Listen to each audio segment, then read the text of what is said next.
नमस्कार दोस्तों, OCN network में आपका स्वागत है। मैं हूं ओमकार चौधरी। तो जिसका डर था वही होता हुआ दिखाई दे रहा है। सर की ऐसी नींद उड़ी हुई है, वही पुरानी टैक्टिस, वही झूठ और झूठ की खेती, बेसिर पैर की बातें। एक डॉक्टर मनीष रायजादा हैं, उन्होंने एक सीरीज बनाई थी अरविंद केजरीवाल पर। ट्रांसपेरेंसी करके एक सीरीज थी और उसमें करनाल के एक सरदार जी का इंटरव्यू था। अब दुर्भाग्य से वो सरदार जी नहीं हैं, लेकिन उनका इंटरव्यू है, अभी भी सोशल मीडिया पर है। और उन्होंने बताया कि साहब, ये 2013 की बात है। मैं और मेरे मित्र करनाल पहुंचे ही थे दिल्ली से। हमको एक कॉल आई और हमको कहा गया कि आप दिल्ली की सरहद से कुछ पहले हरियाणा में एक ढाबे पर इंतजार करो, वहां कोई आकर के मिलेगा। तो वो लोग वहां इंतजार करने लगे। उनको नए सिम दिए गए और कहा गया कि ये आप यही डाल लीजिए और इनको एक्टिवेट कर लीजिए। इसके बाद कहा गया कि आप अपने को अरुण जेटली बताते हुए आम आदमी पार्टी के ही जो 28 एमएलए चुने गए थे, उनमें से इन को फोन करिए। खुद को अरुण जेटली बताओ। दूसरे को कहा गया कि आप अरुण जेटली या किसी भारतीय जनता पार्टी के बड़े नेता के ऑफिस से फोन कर रहा हूं, ऐसा बताइए। और जैसे ही इन लोगों को फोन फोन किए, उसके तुरंत बाद टेलीविजन चैनलों पर चलना शुरू हुआ कि अरविंद केजरीवाल के चुने हुए विधायकों को तोड़ने की साजिश रची जा रही है, उनको फोन कॉल किए जा रहे हैं और भारतीय जनता पार्टी बड़ा खेल कर रही है। ठीक वही इस समय होता हुआ दिखाई दे रहा है। मैं आपको अरविंद केजरीवाल का जरा ट्वीट दिखाता हूं, क्या लिखा है इन्होंने। और इन्होंने 56 मिनट पहले, करीब करीब 1 घंटा पहले, ये अरविंद केजरीवाल का ट्वीट आया है। इसमें इन्होंने लिखा, कुछ एजेंसीज दिखा रही हैं कि गाली गलौज पार्टी की 55 से ज्यादा सीट आ रही हैं। पिछले 2 घंटे में हमारे 16 उम्मीदवारों के पास फोन आ गए हैं कि आप छोड़ के उनकी पार्टी में आ जाओ, मंत्री बना देंगे और हर एक को 15-15 करोड़ देंगे।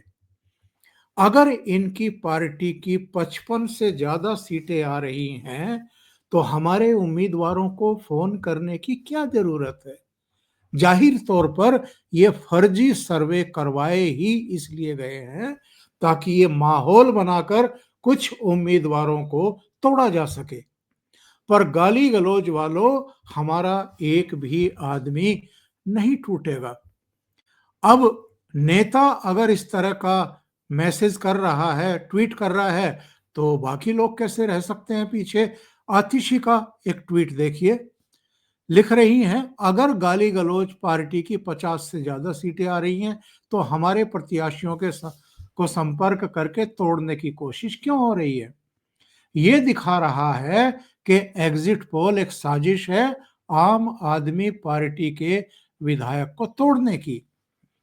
और एक इसके ठीक नीचे ये दिखाया गया है, मुकेश अहलावत की तरफ से कहा गया, मैं मर जाऊंगा, कट जाऊंगा, लेकिन कभी अरविंद केजरीवाल जी का साथ नहीं छोड़ूंगा। मुझे इस नंबर से फोन आया, उसने बोला कि उनकी सरकार बन रही है, मंत्री बना देंगे, 15 करोड़ भी देंगे, आप छोड़ के आ जाओ।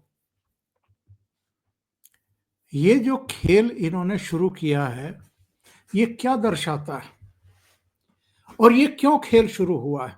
वही 2013 वाला, अपने लोगों को हरियाणा की सीमा में बैठाओ, वहां से नए सिम दे करके उनको अपने आप को भारतीय जनता पार्टी के नेता बताते हुए फोन कॉल करवाओ और मीडिया में एक माहौल बना दो कि साहब, हमारे एमएलए को तोड़ने की कोशिश भारतीय जनता पार्टी कर रही है। ये इसलिए हो रहा है क्योंकि कल जो 11 एग्जिट पोल आए थे, उनमें से 9 ने कहा है कि भारतीय जनता पार्टी को एब्सोल्यूट मेजॉरिटी मिलने जा रही है। केवल 2 ने कहा कि आम आदमी पार्टी जीत सकती है। अच्छा, सुबह के समय मेरी नज़र पड़ी, वो फलोदी सट्टा बाजार, मुंबई बाजार सट्टा बाजार, दिल्ली का कोई सट्टा बाजार, फलाने ढिमके के सट्टे बाजार, उनमें कहा गया कि नहीं नहीं आम आदमी पार्टी जीत रही है। तो ये फलोदी सट्टा बाजार और ढिमकाने सट्टा बाजार, इनको किसने मैनेज किया? और ये क्या दर्शाता है? यानी जो एग्जिट पोल कह रहे हैं 11 में से 9 कि भारतीय जनता पार्टी को लीड है, भारतीय जनता पार्टी सरकार बनाने जा रही है और अरविंद केजरीवाल हारने जा रहे हैं, तो वहां भी कुछ मैनेज ही हुआ होगा और यहां भी कुछ मैनेज ही हुआ होगा अगर फलोदी और दिल्ली और मुंबई के सट्टा बाजार अरविंद केजरीवाल को जीतते हुए दिखा रहे हैं। बहरहाल हम उस बहस में नहीं पड़ना चाहते। अरविंद केजरीवाल की टैक्टिक्स क्या रहती है? मीडिया को और लोगों को भ्रमित करने के लिए, पेशबंदी करने के लिए, ताकि जब असल में रिजल्ट आ जाए तो उसके बाद फिर एक और खेल करने की कोशिश करें। ये सब क्यों हुआ? अरविंद केजरीवाल जिस दिन मतदान हुआ उस दिन के बाद से अभी तक तो चुप थे। जो पहले दिन यानी जिस दिन मतदान हुआ उस दिन जो 11 एग्जिट पोल आए उसमें भी चुप रहे ये। आज ऐसा क्या हुआ कि अचानक इन्होंने बयान देने शुरू कर दिए? तो ये भी मैं आपको बता देता हूं कि इन्होंने आज ही ऐसा क्यों किया, ये पेशबंदी करनी इन्होंने क्यों शुरू की। तो आज एक्चुअल में जो प्रदीप गुप्ता हैं, एक्सेस माई इंडिया, उनका एग्जिट पोल आया और प्रदीप गुप्ता की अपनी एक साख है। चलो 11 में से 9 दिखा रहे थे, अरविंद केजरीवाल चुप रहे, बाकी लोगों की प्रतिक्रियाएं आती रही, लेकिन आज प्रदीप गुप्ता का आया, सीएनएक्स का आया और टुडेज चाणक्य का आया। और मजेदार बात यह है कि इन तीनों ने भी कहा कि भारतीय जनता पार्टी की ही सरकार बनने जा रही है। अब देखिए आप, एक्सेस माई इंडिया क्या कह रहा है? भारतीय जनता पार्टी को 45 से 55, आम आदमी पार्टी को 15 से 25, कांग्रेस को 0 से 1 और अन्य को 0। सीएनएक्स क्या कह रहा है? 49 से 61 भारतीय जनता पार्टी, आम आदमी पार्टी 10 से 19 और कांग्रेस 0, अन्य 0। टुडे चाणक्य क्या कह रहा है? वो कह रहा है कि 45 से 57 भारतीय जनता पार्टी, 13 से 25 आम आदमी पार्टी, कांग्रेस 0 और अन्य 3 सीटें। इससे पहले मैट्रीज का एग्जिट पोल, उसने 32 से 37 आम आदमी पार्टी को दिखाई, 35 से 40 भारतीय जनता पार्टी को दिखाई, कांग्रेस को 0 से 1 दिखाई। जेवीसी के एग्जिट पोल के मुताबिक आम आदमी पार्टी को 22 से 31, भाजपा को 39 से 45। चाणक्य का एग्जिट पोल 39 से 44 भारतीय जनता पार्टी को और आम आदमी पार्टी को 25 से 28 सीटें। पी मार्क पोलिंग एजेंसी, इसकी माने तो भाजपा आसानी से बहुमत के आंकड़े को पार कर सकती है, उसको 39 से 49 सीटें मिल रही हैं और आम आदमी पार्टी को 21 से 31 सीटें मिल रही हैं।